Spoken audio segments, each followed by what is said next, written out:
Yes, Master Humphrey to come in, please.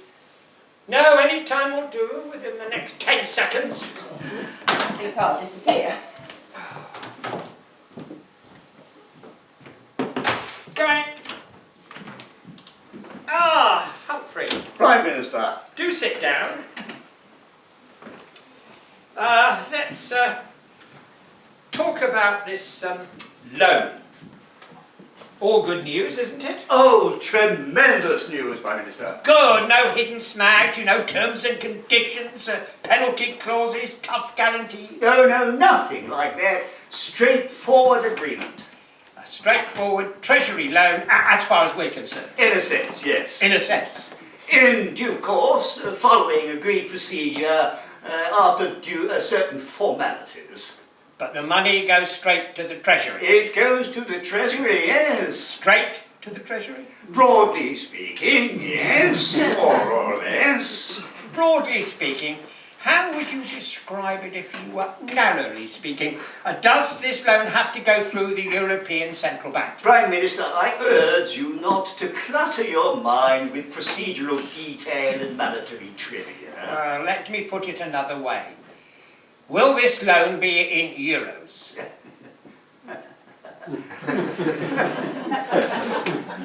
Prime Minister, it's almost time for your dinner engagement with the Kyrgyzstan Foreign Secretary. You really mustn't be late. Humphrey, answer my question. All right, Prime Minister, you have asked a straight question, and I'll give you a straight answer. Which, however, clearly has to be considered in its proper context.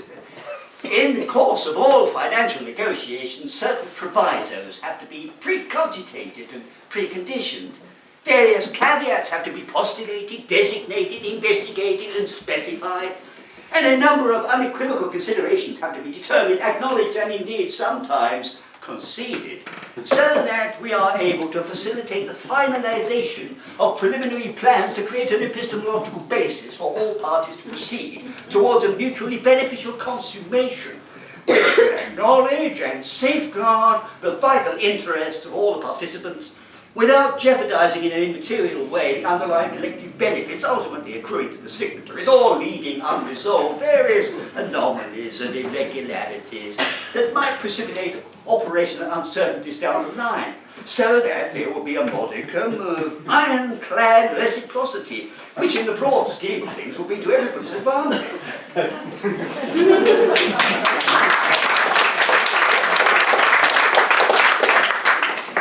Was that a yes or no?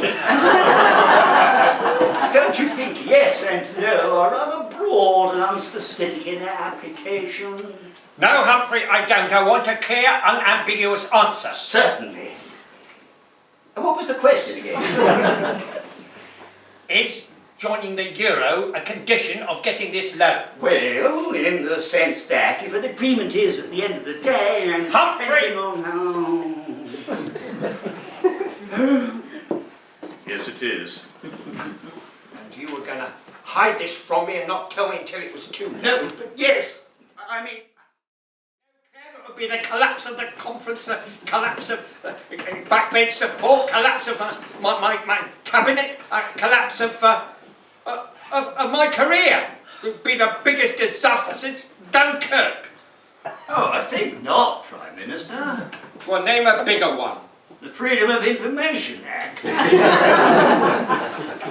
Humphrey, I beg of you, what is your advice? Well, Prime Minister, one hesitates to say this, but there are times when circumstances conspire to create an inauspicious concatenation of events that necessitate a metamorphosis, as it were, of the situation, such that what happened in the first instance to be of primary import, fraught with hazard and menace, can be relegated to a secondary or indeed tertiary position, while a new and hitherto unforeseen or unappreciated element can and indeed should be introduced to support and supersede those prior concerns, not by confronting them, but by subordinating them to the overarching imperatives and increased urgency of the previously unrealized predicament, which may in fact, ceteris paribus, now only be susceptible to radical remedial action such that you might feel forced to consider the currently intractable position in which you find yourself.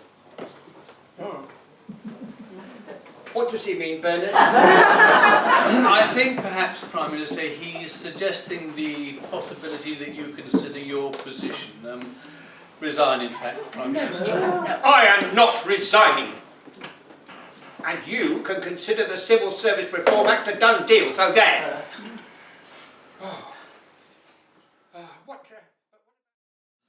I think Humphrey's right. It's all over.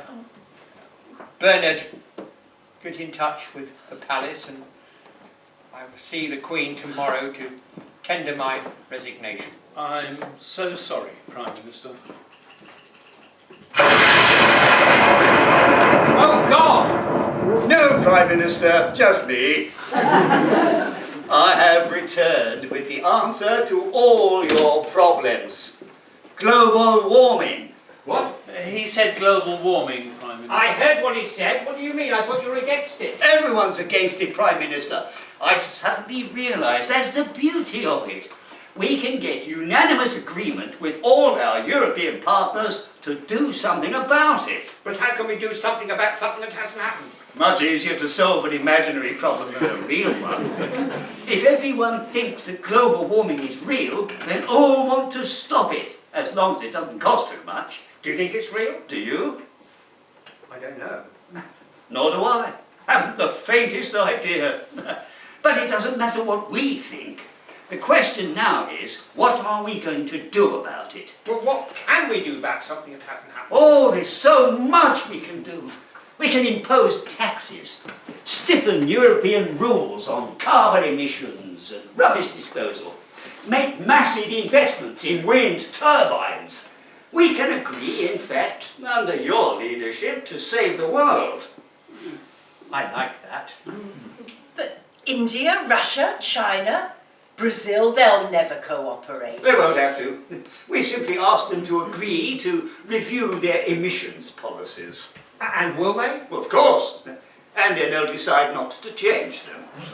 Meanwhile, you can talk about the future of the planet. Look statesmanlike, and it'll be 50 years before anybody could possibly prove you were wrong. You can justify what you've said before by saying the computer models were flawed. The voters will love me. But you'll have more government expenditure. Yes, how will we pay for it? We're broke. Raise a global warming tax on fuel now, but phase in the expenditure gradually over the next 50 years. Well, that will get us out of the hole now. And our allies. That's all we need. Yes. And that would reduce foreign dependency on foreign oil, or our dependency on foreign oil, and it would give us a face-saving excuse to abandon the pipeline agreement. The Germans will love it. They have a big green movement.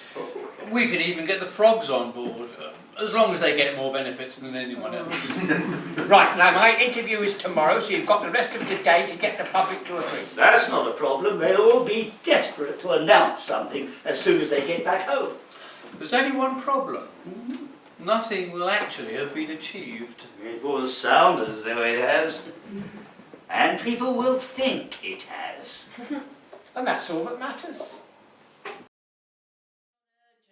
Well, so what do you suggest?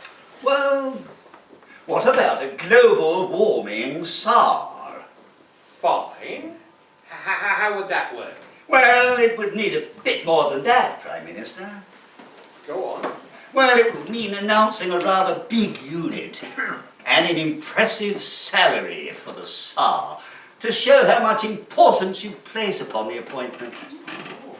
Well, that's quite a tall order. Anyone got any ideas? Well, it can't be a political figure. No. Too divisive. Someone impartial. Someone who knows how to operate the levers of power, to engage the gears of the Whitehall machine, to drive the engine of government. As I said, that is asking something. Humphrey, could you? Oh. Yes. Yes, Prime Minister.